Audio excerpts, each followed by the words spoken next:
San Pío de Pietrelcina entró en los capuchinos con 15 años de edad. Ordenado el 10 de agosto de 1910, asignado a San Giovanni Rotondo en 1916, vivió allí hasta su muerte. Recibió los estigmas 20 de septiembre, 1918. Los llevó por 50 años. Entró en la vida eterna 23 de septiembre, 1968. Beatificado por el Papa Juan Pablo II el 2 de mayo de 1999. Canonizado por el Papa Juan Pablo II el 16 de junio del 2002. Solo quiero ser un fraile que reza. Reza, espera y no te preocupes. La preocupación es inútil. Dios es misericordioso y escuchará tu oración. La oración es la mejor arma que tenemos. Es la llave al corazón de Dios. Debes hablarle a Jesús, no solo con tus labios sino con tu corazón. En realidad, en algunas ocasiones debes hablarle solo con el corazón. El Padre Pío es uno de los más grandes místicos de nuestro tiempo, amado en todo el mundo. Nos enseñó a vivir un amor radical al corazón de Jesús y a su iglesia. Su vida era oración, sacrificio y pobreza. Alcanzó una profunda unión con Dios. Famoso confesor. El Padre Pío pasaba hasta 16 horas diarias en el confesionario. Algunos debían esperar 2 semanas para lograr confesarse con él, porque el Señor les hacía ver por medio de este sencillo sacerdote la verdad del Evangelio. Su vida se centraba en torno a la Eucaristía. Sus misas conmovían a los fieles por su profunda devoción. Poseía una ferviente devoción por la Virgen María. Dones extraordinarios. Discernimiento extraordinario, la capacidad de leer los corazones y las conciencias. Profecía, pudo anunciar eventos del futuro. Curación, curas milagrosas por el poder de la oración. Bilocación, estar en 2 lugares al mismo tiempo. Perfume, la sangre de sus estigmas tenía fragancia de flores. Llegaban a verle multitud de peregrinos y además recibía muchas cartas pidiendo oración y consejo. Los médicos que observaron los estigmas del Padre Pío no pudieron hacer cicatrizar sus llagas ni dar explicación de ellas. Calcularon que perdía una copa de sangre diaria, pero sus llagas nunca se infectaron. El Padre Pío decía que era un regalo de Dios y una oportunidad para luchar por ser más y más como Jesucristo crucificado. Su beatificación fue la de mayor asistencia en la historia. La plaza de San Pedro y sus alrededores no pudieron contener la multitud que asistió a su beatificación. El Padre Pío es un poderoso intercesor. Los milagros se siguen multiplicando. Biografía. Infancia. Francisco Forgione. San Padre Pío nació en el seno de una humilde y religiosa familia, el miércoles 25 de mayo de 1887 a las 5 de la tarde, hora en que las campanas de la iglesia sonaban para llamar a todos los fieles a honrar a la Virgen Santísima en su mes.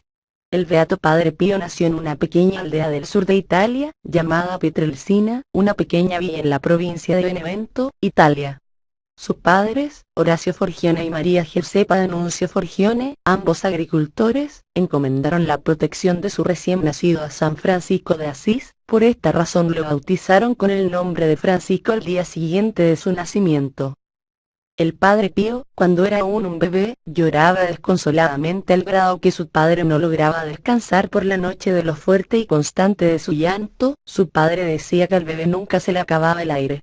Una vez que se encontraba con su papá solas en casa, este no pudo consolarle para que parara de llorar y lo arrojó en la cama exclamando: «Parece que el diablo hubiese nacido en mi casa». Relata el Padre Pío que desde ese preciso momento, nunca más volvió a llorar así. La familia Forgione vivía en el sector más pobre de Pietrelcina. Francisco fue pobre, pero como él mismo diría más adelante, nunca careció de nada. Los valores eran diferentes en aquella época. Un niño se consideraba dichoso si tenía lo básico para vivir. Fue un niño muy sensible y espiritual. Inicio de sus experiencias extraordinarias. Su vida transcurrió en los alrededores de la iglesia Santa María de los Ángeles, que podríamos decir fue como su hogar. Aquí fue bautizado, hizo su primera comunión, su confirmación, y precisamente aquí, a los 5 años de edad, tuvo una aparición del Sagrado Corazón de Jesús. El Señor posó su mano sobre la cabeza de Francisco y este prometió a San Francisco que sería un fiel seguidor suyo. El curso de su vida y su vocación quedaría desde ese momento sellado. Padre Pío se ofrece a tan corta edad como víctima. Este año marcaría la vida de Francisco para siempre. Empieza a tener apariciones de la Santísima Virgen, que continuarían por el resto de su vida. También tenía trato familiar con su ángel guardián, con el que tuvo la gracia de comunicarse toda su vida y el cual sirvió grandemente en la misión que él recibiría de Dios. Es también a esta edad que los demonios comenzaron a torturarlo. El niño acostumbraba a cobijarse bajo la sombra de un árbol particular durante los cálidos y soleados días de verano. Amigos y vecinos testificaron que fueron en más de una ocasión las veces que le vieron pelear con lo que parecía su propia sombra. Estas luchas continuarían por el resto de su vida. Fue un niño callado, diferente y tímido, muchos dicen que a tan corta edad ya mostraba signos de una profunda espiritualidad. Era piadoso, permanecía largas horas en la iglesia después de misa. Hizo hasta arreglos con el sacristán para que le permitiera visitar al Señor en la Eucaristía, en los momentos en los cuales la iglesia permaneciera cerrada. Curado por los chiles en tiempos en que el padre era aún pequeño, la tifoidea era una enfermedad mortal y el pequeño Francisco se vio al borde de la muerte a consecuencia de ella. La fiebre le llegó tan alta, que el mismo doctor le informó a su madre que al pequeño Francisco le quedaban unas cuantas horas de vida. La madre, aun con el dolor que experimentaba su corazón, debió continuar sus labores domésticas y preparó, como de costumbre, alimentos para los trabajadores que les ayudaban con sus tierras. La comida que Giuseppa preparó fueron chiles fritos y los trabajadores no se los terminaron por ser tan picosos. Al pequeño enfermo, el olor de los chiles le resultó muy apetecible y en cuanto se encontró a solas, no pudiendo caminar, se arrastró hasta el lugar en el que se encontraban los chiles que tanto le apetecían y se los comió todos. Cuando terminó de comer, se regresó a su cama y sintió una gran sed. Llamó a su hermano Miguel para que le trajera algo de tomar. Su hermano le llevó una botella de leche y le sirvió un poco en una cuchara, como lo habían estado haciendo. Francisco tomó la botella y se la tomó toda para la sorpresa de su hermano. Cuando su madre regresó más tarde a buscar los chiles, encontró el plato vacío y no se imaginó que hubiese sido Francisco el que se los hubiese comido. Aunque esta comida podría haber sido fatal para su salud, produjo cambios radicales. Desde ese momento, Francisco se curó de la tifoidea y su salud se restauró por completo. Un milagro en su presencia un día, siendo aún pequeño, acompañó a su padre, Horacio, en una peregrinación al santuario de San Peregrino. La iglesia estaba llena de fieles de todas partes. Francisco se arrodilló para orar al frente del santuario y observaba la angustia de una madre que se acercó al altar con un niño deforme en sus brazos e imploraba al santo que intercediera por la sanación de su hijo. Mientras su padre se preparaba para salir de la iglesia, Francisco no se movía en profunda oración de intercesión por el niño. La madre de este, en un arrebato de desesperación, dijo en voz alta frente a la imagen del santo: «Cura a mi hijo, si no lo quieres curar, tómalo, yo no lo quiero», y diciendo esto, arrojó al niño en el altar. En el preciso momento en que el niño tocó el altar, este sanó por completo. Esta experiencia del poder de la oración afianzó grandemente la confianza de Francisco en el poder de la intercesión de los santos. Primeros estudios. Francisco tenía gran sed de aprender. Por no haber escuelas en la villa, unos granjeros se voluntarizaron para enseñar a los niños del área. Su mayor ambición era que los niños pudieran aprender a leer y los más brillantes a escribir. La enseñanza se llevaba a cabo durante la noche por la necesidad existente de trabajar, tanto adultos como niños, durante el día. Francisco estudiaba durante este tiempo. Otros niños preferían jugar, pero esto no era una de sus prioridades. Su preferencia era siempre pasar la mayor parte del tiempo en oración y estudiar en el tiempo destinado para el aprendizaje. Padre Pío fue un niño disciplinado, que entendía el sacrificio que era para sus padres patrocinar su tiempo de aprendizaje. Estudios para prepararlo a la vida religiosa. Llegó el momento en el cual Francisco manifestará su deseo de ser religioso. Su padre, al ver la limitación existente de educación en la villa, emigró a los Estados Unidos y a Jamaica buscando mejor solvencia económica que le permitiera sufragar los gastos de educación para Francisco. Sus padres, aunque humildes, recibieron gran sabiduría del Señor para ver el camino que su hijo habría de seguir. Hicieron grandes sacrificios para que se hiciera posible. Fue durante este tiempo en que su madre, Giuseppa, hizo arreglos para que su hijo recibiera la formación necesaria para poder ingresar en el seminario. La única posibilidad en ese momento era recibir clases con don Domenico Tizzani, un ex sacerdote que, habiendo abandonado el ministerio, había contraído matrimonio. Don Domenico tenía la reputación de ser muy buen maestro, pero algo pasaba con el joven Francisco que parecía tener un bloqueo mental en su presencia. Doña Josefa buscó otro maestro para Francisco y lo encontró en el maestro Angelo Cavaco. Con él, el joven Francisco avanzó con gran rapidez y mostró tener gran capacidad. Preparación para el noviciado. Los días antes de entrar al seminario fueron días de visiones del Señor, que le prepararían para grandes luchas. Jesús le permitió ver a Francisco el campo de batalla, los obstáculos y enemigos. A un lado habían hombres radiantes, con vestiduras blancas, al otro lado, inmensas bestias espantosas de color oscuro. Era una escena aterradora y las rodillas del joven Francisco comenzaron a temblar. Jesús le dice que se tiene que enfrentar con la horrenda criatura, a lo que Francisco responde temeroso, rogándole al Señor que no le pidiera cosa semejante de la cual no podría salir victorioso. Jesús vuelve a repetir su petición dejándole saber que estaría a su lado. Francisco entonces entra en un feroz combate, los dolores infligidos en su cuerpo eran intolerables, pero salió triunfante. Jesús alertó a Francisco de que entraría en combate nuevamente con este demonio a lo largo de toda su vida, que no temiera. Yo estaré protegiéndote, ayudándote, siempre a tu lado hasta el fin del mundo. Esta visión particular petrificó a Padre Pío por 20 años. El día antes de entrar al seminario, Francisco tuvo una visión de Jesús con su Santísima Madre. En esta visión, Jesús posa su mano en el hombro de Francisco, dándole valor y fortaleza para seguir adelante. La Virgen María, por su parte, le habla suavemente, sutil y maternalmente penetrando en lo más profundo de su alma. Ingreso en el noviciado de Morcone. Padre Pío siempre caminó el sendero estrecho, no permitiéndose lujo ni nada que le pudiera desviar de su relación con Jesús.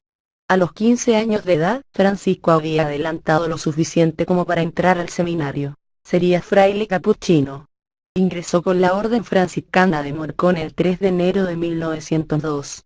15 días después de su entrada, el día 22 de enero de 1902, Francisco recibió el hábito franciscano que está hecho en forma de una cruz y percibió que desde ese momento su vida estaría crucificada en Cristo. Tomó además, por nombre religioso, Fray Pío de Pietrelcina en honor a San Pío de.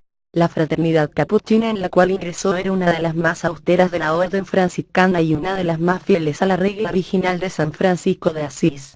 El ayuno y la penitencia eran prácticas habituales. El fraile Pío abrazó todas las formas de autoprivación, comiendo siempre muy poco. En una ocasión se alimentó únicamente de la Eucaristía por 20 días y aunque débil físicamente se presentaba a clases con preclara alegría. Fue una de las mejores épocas de su vida. Soy inmensamente feliz cuando sufro, y si consintiera los impulsos de mi corazón, le pediría a que Jesús me diera todo el sufrimiento de los hombres.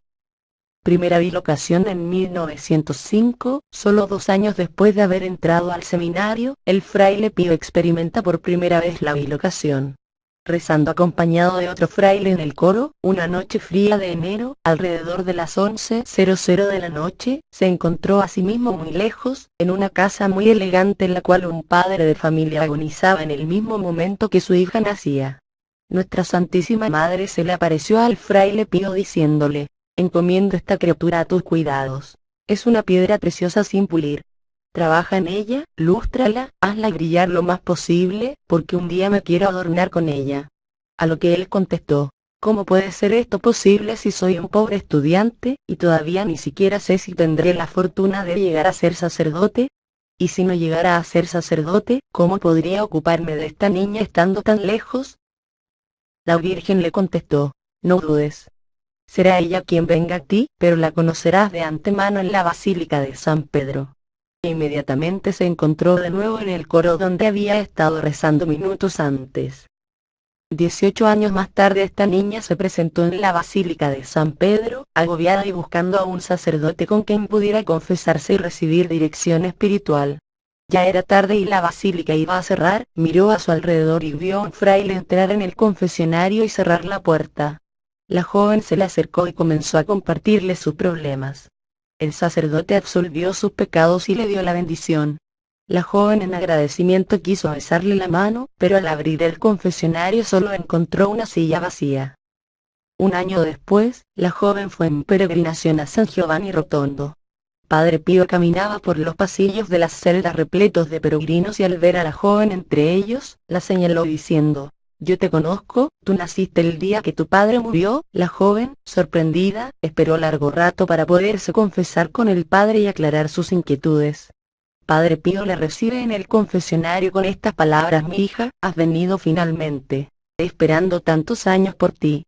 La joven, aún más sorprendida, le manifestó que él estaba equivocado, siendo esta la primera vez que ella visitaba San Giovanni. A lo que Padre Pío contestó: ya tú me conoces, viniste a mí el año pasado en la Basílica de San Pedro. La joven se convirtió en su hija espiritual, obedeciendo siempre a sus consejos. Se casó y formó una sólida y ejemplar familia cristiana. Ordenación sacerdotal. El 10 de agosto de 1910, Padre Pío es ordenado sacerdote en la Catedral de Benevento, Italia. La tarde de aquel día, escribe esta oración: oh Jesús, mi suspiro y mi vida, te pido que hagas de mí un sacerdote santo y una víctima perfecta. El día de su ordenación, su padre se encontraba en América, pero su madre, su hermano Miguel y su esposa, y sus 3 hermanas le acompañaron en ese día tan especial. Al finalizar la Santa Misa, su madre y sus hermanos se acercaron a la baranda para recibir su primera bendición. Su madre no podía contener sus lágrimas, tanto de la emoción como del dolor de pensar en la ausencia de su esposo, cuyo sacrificio había hecho posible la ordenación de su hijo. Como era la costumbre, el nuevo padre celebraría su primera misa en la iglesia de su pueblo, en Santa María de los Ángeles.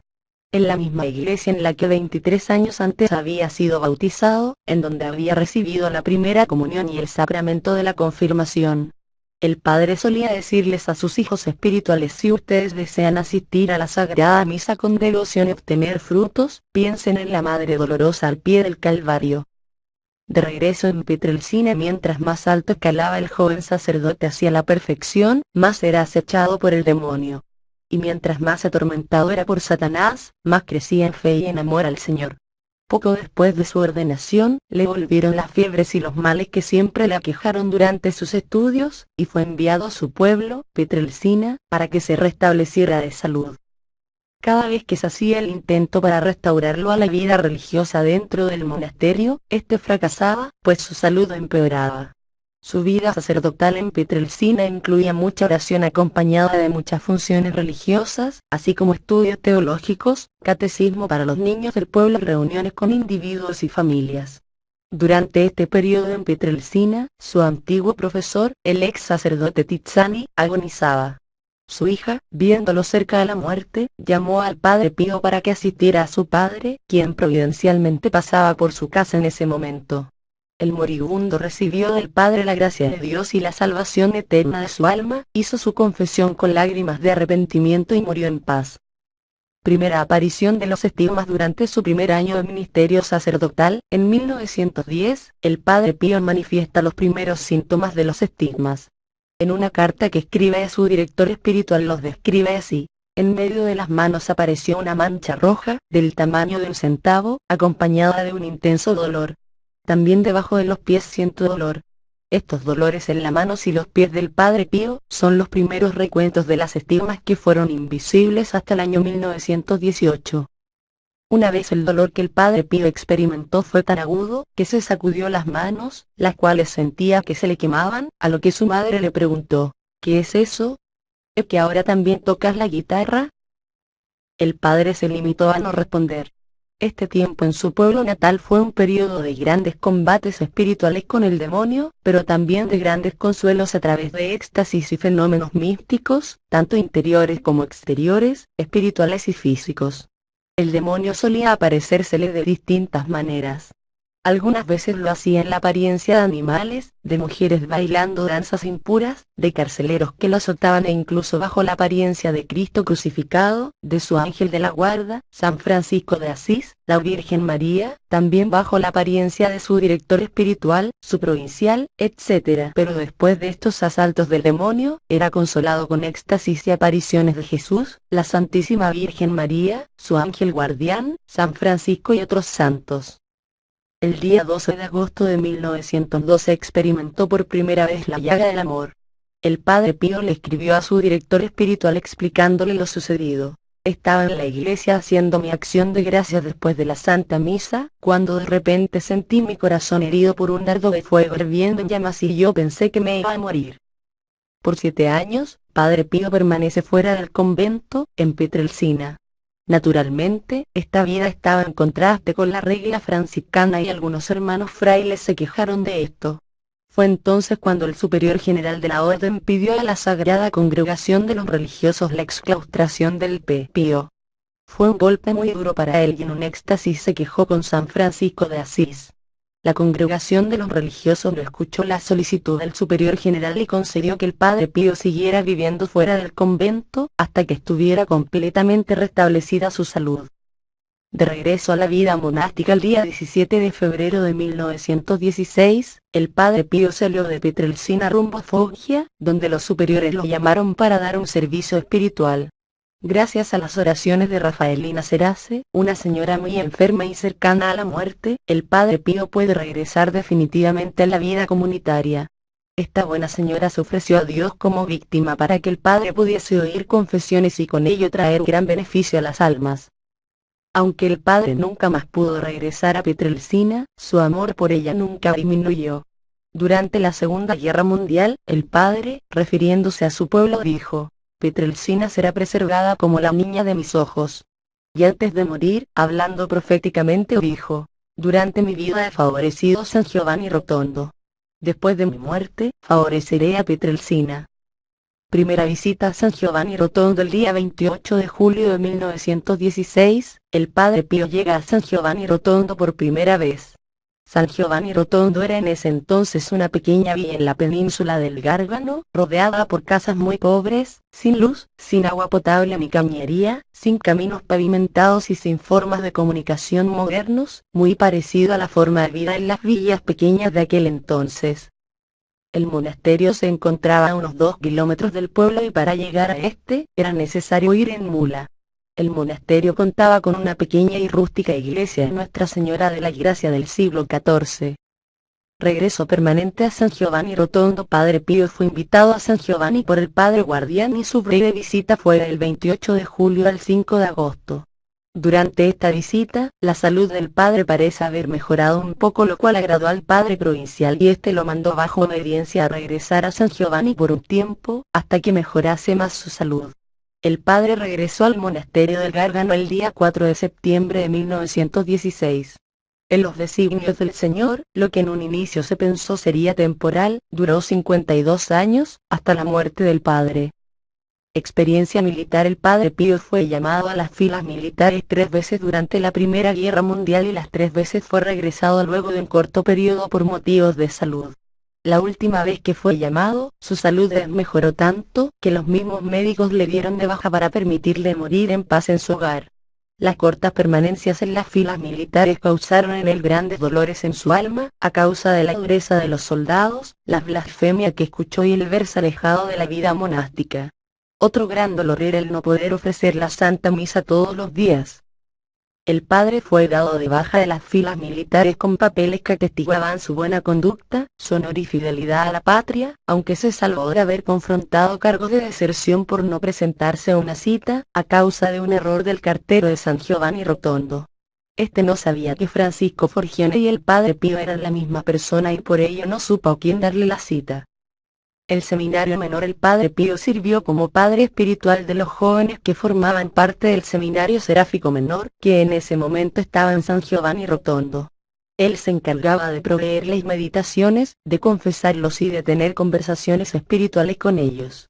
Oraba mucho y vigilaba su avance espiritual y hasta llegó a pedir permiso para ofrecerse como víctima al Señor por la perfección de este grupo a quienes, como él mismo decía, amaba con ternura. Un día en que daba un paseo con los jóvenes les dijo: uno de ustedes me traspasó el corazón. Los jóvenes quedaron perplejos ante este comentario, pero no se atrevían a preguntar quién había sido el culpable. Uno de ustedes esta mañana hizo una comunión sacrílega. Y saber que fue yo el que se la dio hoy durante la misa. El joven culpable se arrojó a sus pies y confesó ser él el culpable. El Padre hizo seña a los demás para que se retiraran un poco y ahí mismo en la calle escuchó su confesión y lo restauró a la gracia de Dios. Transverberación del corazón. La transverberación es una gracia extraordinaria que algunos santos como Santa Teresa de Jesús y San Juan de la Cruz han recibido. El corazón de la persona escogida por Dios es traspasado por una flecha misteriosa o experimentado como un dardo que al penetrar deja tras de sí una herida de amor que quema mientras el alma es elevada a los niveles más altos de la contemplación del amor y del dolor. El Padre Pío recibió esta gracia extraordinaria el 5 de agosto de 1918. En gran simplicidad, el Padre le narró a su director espiritual lo sucedido. Yo estaba escuchando las confesiones de los jóvenes la noche del 5 de agosto cuando, de repente, me asusté grandemente al ver con los ojos de mi mente a un visitante celestial que se apareció frente a mí. En su mano llevaba algo que parecía como una lanza larga de hierro, con una punta muy aguda. Parecía que salía fuego de la punta. Vi a la persona hundir la lanza violentamente en mi alma. Apenas pude quejarme y sentí como que me moría. Le dije al muchacho que saliera del confesionario, porque me sentía muy enfermo y no tenía fuerzas para continuar. Este martirio duró sin interrupción hasta la mañana del 7 de agosto. Desde ese día siento una gran aflicción y una herida en mi alma que está siempre abierta y me causa agonía. Las estigmas de Cristo. Sin duda alguna lo que ha hecho famoso al Padre Pío es el fenómeno de los estigmas, las 5 llagas de Cristo crucificado que llevó en su cuerpo visiblemente durante 50 años. Un poco más de un mes después de haber recibido el traspaso del corazón, el Padre Pío recibe las señas, ahora visibles, de la pasión de Cristo. El Padre describe este fenómeno de gracia espiritual a su director por obediencia. Era la mañana del 20 de septiembre de 1918. Yo estaba en el coro haciendo la oración de acción de gracias de la misa y sentí poco a poco que me elevaba a una oración siempre más suave. De pronto una gran luz me deslumbró y se me apareció Cristo que sangraba por todas partes. De su cuerpo llagado salían rayos de luz que más bien parecían flechas que medían los pies, las manos y el costado. Cuando volví en mí, me encontré en el suelo y llagado. Las manos, los pies y el costado me sangraban y me dolían hasta hacerme perder todas las fuerzas para levantarme. Me sentía morir y hubiera muerto si el Señor no hubiera venido a sostenerme el corazón que sentía palpitar fuertemente en mi pecho. A gatas me arrastré hasta la celda. Me recosté y recé, miré otra vez mis llagas y lloré, elevando himnos de agradecimiento a Dios. Los estigmas del Padre Pío eran heridas profundas en el centro de las manos, de los pies y el costado izquierdo. Tenía manos y pies literalmente traspasados y le salía sangre o vida de ambos lados, haciendo del Padre Pío el primer sacerdote estigmatizado en la historia de la Iglesia. San Francisco Asís no era sacerdote. El provincial de los capuchinos de Foggia invitó al profesor Romanelli, médico y director de un prestigioso hospital, para que estudiara el caso y diera su parecer. El doctor Romanelli no tuvo la menor duda del carácter sobrenatural del fenómeno. Poco después la curia generalicia de los capuchinos en Roma envió a San Giovanni Rotondo a otro especialista, el profesor Jorge Festa. Sus conclusiones fueron que los estigmas del Padre Pío tenían un origen que los conocimientos científicos estaban muy lejos de explicar. La razón de su existencia está más allá de la ciencia humana. La noticia de que el Padre Pío tenía los estigmas se extendió rápidamente. Muy pronto miles de personas acudían a San Giovanni Rotondo para verle, besarle sus manos, confesarse con él y asistir a sus misas. La palabra estigma viene del griego y significa marca o señal en el cuerpo, y era el resultado del sello de hierro candente con el cual marcaban a los esclavos. En sentido médico, estigma quiere decir una mancha enrojecida sobre la piel, que es causada porque la sangre sale de los vasos por una fuerte influencia nerviosa, pero nunca llega a ser perforación. En cambio los estigmas que han tenido los místicos son lesiones reales de la piel y de los tejidos, llagas verdaderas como, en este caso, las han descrito los doctores Romanelli y Festa. La Santa Sede interviene en las investigaciones. Después de minuciosas investigaciones, la Santa Sede quiso intervenir directamente. En aquel entonces era una gran celebridad en materia de psicología experimental, el padre Agustín Gemelli, franciscano, doctor en medicina, fundador de la Universidad Católica de Milán y gran amigo del Papa Pío XI. El padre Gemelli fue a visitar al Padre Pío, pero como no llevaba permiso escrito para examinar sus llagas, este rehusó a mostrárselas. El padre Gemelli se fue de San Giovanni con la idea de que los estigmas eran falsos, de naturaleza neurótica, y publicó su pensamiento en un artículo publicado en una revista muy popular. El Santo Oficio se valió de la opinión de este gran psicólogo e hizo público un decreto el cual declaraba la poca constancia en la sobrenaturalidad de los hechos. Primera gran prueba. 10 años de aislamiento. En los años siguientes hubo otros 3 decretos y el último fue condenatorio, prohibiendo las visitas al Padre Pío o mantener alguna relación con él, incluso epistolar. Como consecuencia, el Padre Pío pasó 10 años, de 1923 a 1933, aislado completamente del mundo exterior, entre la pared de su celda. Durante estos años no solo sufría los dolores de la pasión del Señor en su cuerpo, también sentía en su alma el dolor del aislamiento y el peso de la sospecha. Su humildad, obediencia y caridad no se desmintieron nunca. El sacrificio de la misa. El Padre Pío se levantaba todas las mañanas a las 3:30 y rezaba el oficio de las lecturas. Fue un sacerdote orante y amante de la oración. Solía repetir: la oración es el pan y la vida del alma. Es el respiro del corazón, no quiero ser más que esto, un fraile que ama. Celebraba la Santa Misa en las mañanas acompañado de 2 religiosos. Todos querían verlo y hasta tocarlo, pero su presencia inspiraba tanto respeto que nadie se atrevía a moverse en lo más mínimo. La misa duraba casi 2 horas y todos los presentes se sumergían de forma particular en el misterio del sacrificio de Cristo. Multitudes se volcaban apretadas alrededor del altar deteniendo la respiración. Aunque no existe diferencia esencial en la celebración de la Santa Misa de cualquier otro sacerdote, porque el sacerdote y la víctima es siempre Cristo, con el Padre Pío la imagen del Salvador, traspasado en sus manos, pies y costado, era más transparente. El Padre Pío vive la Santa Misa, sufriendo los dolores del crucificado y dando profundo sentido a las oraciones litúrgicas de la Iglesia. En los anales de la Iglesia, Padre Pío es el primer sacerdote estigmatizado. Él fue esencialmente sacerdote, y su santidad fue esencialmente sacerdotal. Toda su vida giraba alrededor de esta realidad en la cual prestaba su boca a Cristo, sus manos y sus ojos. Cuando decía esto es mi cuerpo, esta es mi sangre, su rostro se transfiguraba. Olas de emoción lo sacudían, todo su cuerpo se proyectaba en una muda imploración. La misa, dijo una vez a un hijo espiritual, es Cristo en la cruz, con María y Juan a los pies de la misma y los ángeles en adoración. Lloremos de amor y adoración en esta contemplación.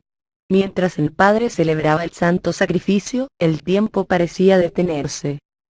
Una vez se le preguntó al Padre cómo podía pasar tanto tiempo de pie en sus llagas durante toda la Santa Misa, a lo que él respondió: hija mía, durante la misa no estoy de pie, estoy suspendido con Jesús en la cruz. El Padre amaba a Jesús con tanta fuerza, que experimentaba en su propio cuerpo una verdadera hambre y sed de él. Tengo tal hambre y sed antes de recibir a Jesús, que falta poco para que muera de la angustia. Y precisamente, porque no puedo estar sin unirme a Jesús, muchas veces, aun con fiebre, me veo obligado a ir a alimentarme de su cuerpo. El mundo, solía decir el Padre Pío, puede subsistir sin el sol, pero nunca sin la misa. En una ocasión se le preguntó si la Santísima Virgen María estaba presente durante la Santa Misa, a lo cual él respondió: sí, ella se pone a un lado, pero yo la puedo ver. ¡Qué alegría! Ella está siempre presente. ¿Cómo podría ser que la Madre de Jesús, presente en el Calvario al pie de la cruz, que ofreció a su Hijo como víctima por la salvación de nuestras almas, no esté presente en el Calvario místico del altar? Mártir del Sacramento de la Misericordia. Quien participara en la celebración eucarística del Padre Pío no podía quedar tranquilo en su pecado. Después de la Santa Misa, el Padre Pío se sentaba en el confesionario por largas horas, dándole preferencia a los hombres, pues él decía que eran los que más necesitaban de la confesión. Al ser tantos los que acudían a la confesión, fue necesario establecer un orden, y confesarse con el Padre Pío podía tomarse fácilmente 3 o 4 días de espera. Son muchos los impresionantes testimonios y las emotivas conversiones generadas a través de las confesiones con el Padre Pío. Severo con los curiosos, hipócritas y mentirosos, y amoroso y compasivo con los verdaderamente arrepentidos. Uno de los dones que más impresionaba a la gente era que podía leer los corazones. Una vez se le preguntó al Padre por qué echaba a los penitentes del confesionario sin darles la absolución, a lo que él respondió: los echo, pero los acompaño con la oración y el sufrimiento, y regresarán. El enojo era solamente superficial. A un hermano le explicó una vez: hijo mío, solo en lo exterior he asumido una forma distinta. Lo interior no se ha movido para nada. Si no lo hago así, no se convierten a Dios. Es mejor ser reprochado por un hombre en este mundo, que ser reprochado por Dios en el otro. Un ejemplo de ello sucedió un día en que el padre se encontró con un joven que lloraba sin importarle el gentío que lo rodeaba. El padre se le acercó y le preguntó el porqué de su llanto. El muchacho respondió que lloraba porque no le había dado la absolución. Padre Pío lo consoló con ternura diciendo: «Hijo, ves, la absolución no es que te la he negado para mandarte al infierno sino al paraíso». El apostolado de la alegría. El Padre Pío era un hombre muy duro contra todo tipo de pecado, pero tierno, jovial y amante de la vida. Era un conversador brillante, con la astucia para mantener en suspenso a sus oyentes. Le gustaban mucho los chistes, y en su repertorio no faltaban los que se referían a los soldados, políticos y religiosos. De la boca del Padre Pío, el chiste y la anécdota no eran solo sano humorismo y simple distracción, sino también una especie de apostolado, el apostolado de la alegría y el buen humor. Una tarde calurosa, en que paseaba, como frecuentaba hacer con sus hermanos e hijos espirituales, les contó esta anécdota. Una vez entró de monje un joven juglar que no conseguía cantar los salmos ni rezar las oraciones con los hermanos, pero en cuanto el coro quedaba vacío, se acercaba a la estatua de la Santísima Virgen y le hacía piruetas para congraciarse con ella y con el niño Jesús. Una vez lo vio el fraile sacristán y avisó al abad. Este, después de haberlo observado un rato, se maravilló de ver que la estatua de la Virgen tomó vida. María sonreía y el niño Jesús aplaudía con sus manitas. Cada uno de nosotros, decía el padre, hace de bufón en el puesto que Dios le ha asignado. El fraile más ignorante, ofrecía a la reina del cielo lo único que sabía hacer, y ella lo aceptaba con gusto. Auxilio seguro a muchos que acudían a él para pedir su intercesión en momentos de necesidad, el padre no faltaba en darles una mano con su oración. En una ocasión contaba un monseñor que un campesino conocido de él, al cual le vino un fuerte y repentino dolor de muelas una noche, en su desesperación por sentirse que el padre no había escuchado su súplica de intercesión, tomó un zapato y lo arrojó contra el cuadrito en el que estaba la foto del padre. Pasado el tiempo y habiendo olvidado el gesto irreverente, fue a confesarse con el padre, el cual le replicó en el confesionario: «¿Y todavía tienes el coraje, después del zapatazo que me diste en la cara?». Sanación milagrosa. Una de las sanaciones más conocidas del Padre Pío fue la de una niña llamada Gema, que había nacido sin pupilas en los ojos. La abuelita de esta la llevó a San Giovanni Rotondo con la esperanza de que el Señor obrara un milagro a través de la intercesión del Padre. El Padre la bendijo y hizo la señal de la cruz sobre sus ojos. La niña recuperó la vista, aunque el milagro no terminó allí. Gema vio desde ese momento, sin nunca tener pupilas. Ya de adulta, Gema entró en la vida religiosa. El padre y los niños. El padre tenía también un gran amor por los niños. Cuando se le pedía la intercesión por el nacimiento de algún bebé que viniese con problemas, o por algún niño que estuviese enfermo, intercedía hasta conseguir la gracia. Un canciller a cuya esposa se le aproximaba el parto que se presentaba lleno de dificultades, fue a consultar con el padre y a pedir sus oraciones. «Vete tranquilo», le dijo el padre, «y nada de operaciones». En el momento del parto la situación se complicó y los médicos le dijeron que si no operaban enseguida temían por la vida, tanto de la madre como del bebé. El canciller desesperado se fue al cuarto que estaba al lado, donde había una fotografía del Padre Pío en la pared, y delante de ella comenzó a insultarlo y a decirle palabrotas. No había terminado de desahogarse cuando escuchó el llanto del bebé. Salió corriendo hacia el cuarto de su esposa y encontró un hermoso varoncito nacido sin operaciones, para sorpresa de los médicos. Después de algunos días, el canciller fue a San Giovanni a confesarse y a darle las gracias al padre, el cual le respondió: «Está bien, pero todas las palabrotas y los insultos que dijiste delante de mi fotografía, no tienes que decirlos más». En otra ocasión, un niño de San Giovanni Rotondo que estaba gravemente enfermo y el cual se esperaba que podía morir en cualquier momento, se echó a reír y recuperó la salud de forma casi instantánea. La madre le preguntó que qué sentía y el niño le respondió: «Mamá, Padre Pío me hizo coquillas en el pie». El padre le había hecho coquillas en el pie y se sanó. Hijos espirituales. El Padre Pío tenía entre aquellos que se lo solicitaban, un grupo de hijos espirituales a quienes prometía asistir con sus oraciones y cuidados a cambio de llevar una vida fervorosa de oración, virtud y obras de caridad. Entre este grupo de devotos hay un sinnúmero de anécdotas en las que el cuidado real y oportuno del Padre se manifestó de forma extraordinaria. Entre estas anécdotas está la de un joven cuya madre lo llevaba a donde el padre desde que éste era muy pequeño y un día, saliendo del convento para tomar el autobús de regreso a casa, un coche lo atropelló y por la espalda haciéndolo volar por los aires. Mientras este volaba sobre el coche, viendo la imagen de la Virgencita del convento al revés, se dio cuenta de lo que estaba ocurriendo. Solo logró gritar: «Virgencita mía, ayúdame». Lo llevaron de inmediato al hospital y todos los exámenes mostraban que todo estaba en orden, aunque no se explicaban de dónde provenía la sangre que había en su camisa. En cuanto este pudo, salió corriendo hacia el convento para darle las gracias al padre que estaba rezando en el coro. «¿No me des las gracias a mí?», le respondió el padre, «dáselas a la Virgen», fue ella. Después de mirarlo con los ojos llenos de amor y con una gran sonrisa en los labios, le dijo: «Hijo mío, no te puedo dejar solo ni un minuto». Llamado a la corredención, la vida del Padre Pío está tan llena de acontecimientos extraordinarios que es necesario buscar las causas de ellos en su vida íntima. Quien es llamado a servir en la misión redentora de Jesucristo tiene que sufrir mucho moral y físicamente. Estos sufrimientos lo purifican y encienden cada vez más del amor de Dios. En una carta escrita por el padre en 1913 decía: «El Señor me hace ver como en un espejo, que toda mi vida será un martirio». Desde que ingresó a la vida religiosa hasta que recibió los estigmas, la vida del Padre Pío fue un vía crucis. En 1912 escribe: «Sufro mucho, pero no deseo para nada que mi cruz sea aliviada, porque sufrir con Jesús es muy agradable».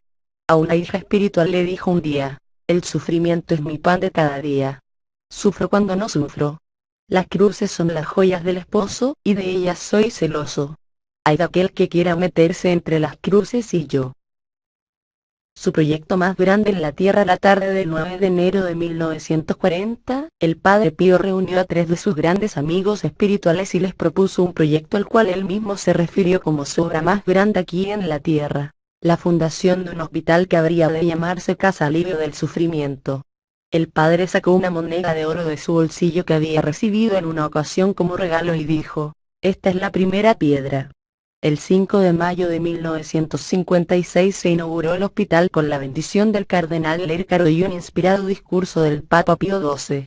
La finalidad del hospital es curar al enfermo tanto espiritual como físicamente. La fe y la ciencia, la mística y la medicina, todo de acuerdo para auxiliar la persona entera del enfermo cuerpo y alma. Grupos de oración. Lo que le falta a la humanidad, repetía con frecuencia, es la oración. A raíz de la Segunda Guerra Mundial, el mismo padre funda los grupos de oración del Padre Pío. Los grupos se multiplicaron por toda Italia y el mundo. A la muerte del padre los grupos eran 726 y contaban con 68.000 miembros, y en marzo de 1976 pasaban de 1.400 grupos con más de 150.000 miembros. Yo invito a las almas a orar y esto ciertamente fastidia a Satanás. Siempre recomiendo a los grupos la vida cristiana, las buenas obras y, especialmente, la obediencia a la Santa Iglesia. Segunda prueba y persecución. La envidia humana se echó encima de la obra del Padre Pío. Desde 1959, periódicos y semanarios empezaron a publicar artículos y reportajes mezquinos y calumniosos contra la Casa Alivio del Sufrimiento. Para quitar al padre los donativos que le llegaban de todas partes del mundo para el sostenimiento de la casa, sus enemigos planearon una serie de documentaciones falsas y hasta llegaron, sacrílegamente, a colocar micrófonos en su confesionario para sorprenderlo en error.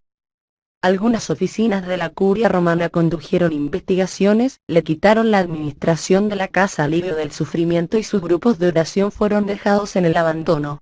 A los fieles se les recomendó no asistir a sus misas ni confesarse con él. El Padre Pío sufrió mucho a causa de esta última persecución que duró hasta su muerte, pero su fidelidad y amor intenso hacia la Santa Madre Iglesia fue firme y constante. En medio del dolor que este sufrimiento le causaba, solía decir: «Dulce es la mano de la Iglesia también cuando golpea, porque es la mano de una madre». 50 años de dolor y sangre. El viernes 20 de septiembre de 1968, el Padre Pío cumplía 50 años de haber recibido los estigmas del Señor. Fue grande la celebración en San Giovanni. El Padre Pío celebró la misa a la hora acostumbrada. Alrededor del altar había 50 grandes macetas con rosas rojas para sus 50 años de sangre. De la misma manera milagrosa como los estigmas habían aparecido en su cuerpo 50 años antes, ahora, 50 años más tarde y unos días antes de su muerte, habían desaparecido sin dejar rastro alguno de 5 décadas de dolor y sangre, con lo cual el Señor ha confirmado su origen místico y sobrenatural. El paso a la vida eterna 3 días después, murmurando por largas horas Jesús, María. Muere el Padre Pío, el 23 de septiembre de 1968. Los que estaban presentes quedaron largo tiempo en silencio y en oración. Después estalló un largo e irrefrenable llanto. Los funerales del Padre Pío fueron impresionantes. Se tuvo que esperar 4 días para que las multitudes pasaran a despedirlo. Se calcula que más de 100.000 personas participaron del entierro. Una promesa de amor un día se le preguntó al Padre. Jesús le mostró los lugares de sus hijos espirituales en el paraíso. Claro, un lugar para todos los hijos que Dios me confiará hasta el fin del mundo, si son constantes en el camino que lleva al cielo. Es la promesa que Dios hizo a este miserable. ¿Y en el paraíso, estaremos cerca de usted? Ah, tontita, ¿y qué paraíso sería para mí si no tuviera cerca de mí a todos mis hijos? Pero yo le tengo miedo a la muerte. El amor excluye el temor. La llamamos muerte, pero en realidad es el inicio de la verdadera vida. Y luego, si yo les asisto durante la vida, cuánto más los ayudaré en la batalla decisiva. Proceso de la causa del Padre Pío. Muchas han sido las sanaciones y conversiones concedidas por la intercesión del Padre Pío e innumerables milagros han sido reportados a la Santa Sede. Los preliminares de su causa se iniciaron en noviembre de 1969. El 18 de diciembre de 1997, Su Santidad Juan Pablo II lo pronunció venerable. Este paso, aunque no tan ceremonioso como la beatificación, es ciertamente la parte más importante del proceso. El venerable Padre Pío fue beatificado el 2 de mayo de 1999. Tan grande fue la multitud en la misa de beatificación, que desbordaron la plaza de San Pedro y toda la avenida de la Conciliación hasta el río Tíber sin ser estos lugares suficientes. Millones además lo contemplaron por la televisión en el mundo entero. Un gran santo para la Iglesia de hoy. El día 16 de junio del 2002, Su Santidad Juan Pablo II canonizará al Beato Padre Pío, quien desde ese momento pasará a ser el primer sacerdote canonizado que ha recibido los estigmas de nuestro Señor Jesucristo.